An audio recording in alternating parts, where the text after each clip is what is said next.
In a small, quiet room, two friends looked out into the dark sky. They often wondered, if the universe is filled with stars, why haven't we met anyone else? Scientists have been asking that same question for decades. The universe is vast, hundreds of billions of galaxies, each with billions of stars. Around many of those stars orbit planets, some rocky, some with oceans, some perhaps a little like Earth. So if life could appear here, why not everywhere? We've listened for signals, sent our own, scanned the heavens for any hint of company, but it's quiet, too quiet. That mystery is called the Fermi Paradox, the puzzle of a crowded universe that sounds silent.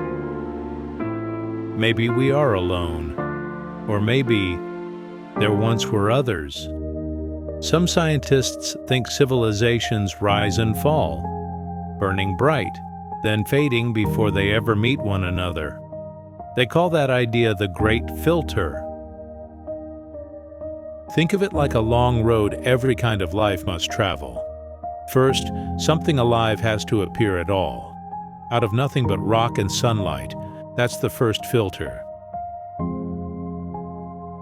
Then that life has to survive. Storms, heat, cold, and time itself.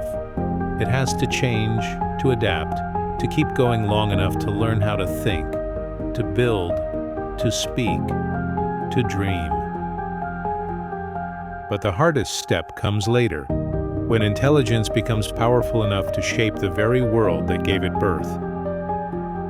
A civilization learns to split atoms, to draw energy from stars, to create machines that can think for themselves, and in that same moment, it gains the power to destroy everything it has built.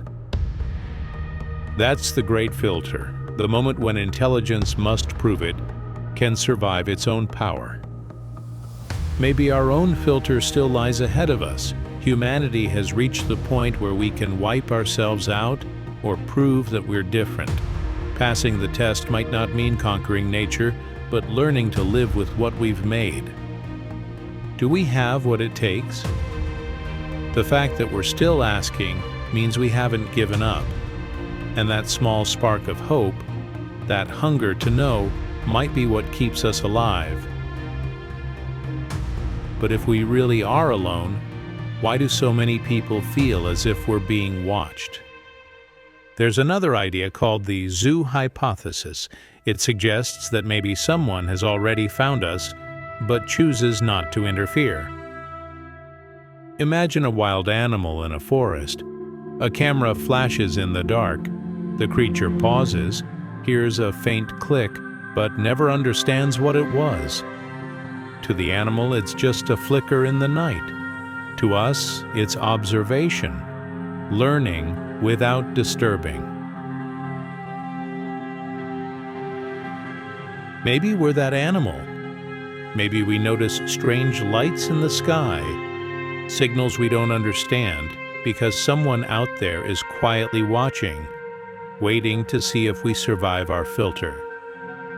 It's a strange thought and maybe a little unsettling, or maybe it's kind.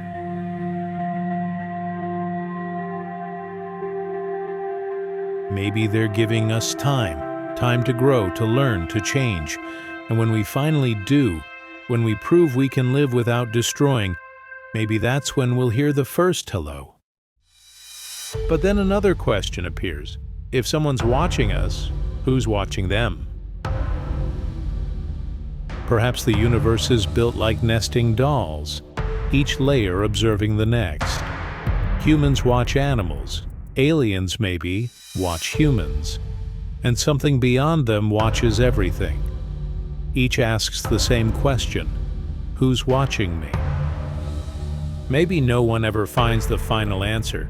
Maybe every mind in the cosmos stares up at its own night sky and wonders the same thing.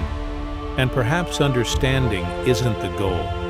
Perhaps it's the search itself, the curiosity, the hope, the refusal to stop asking that makes life worth living.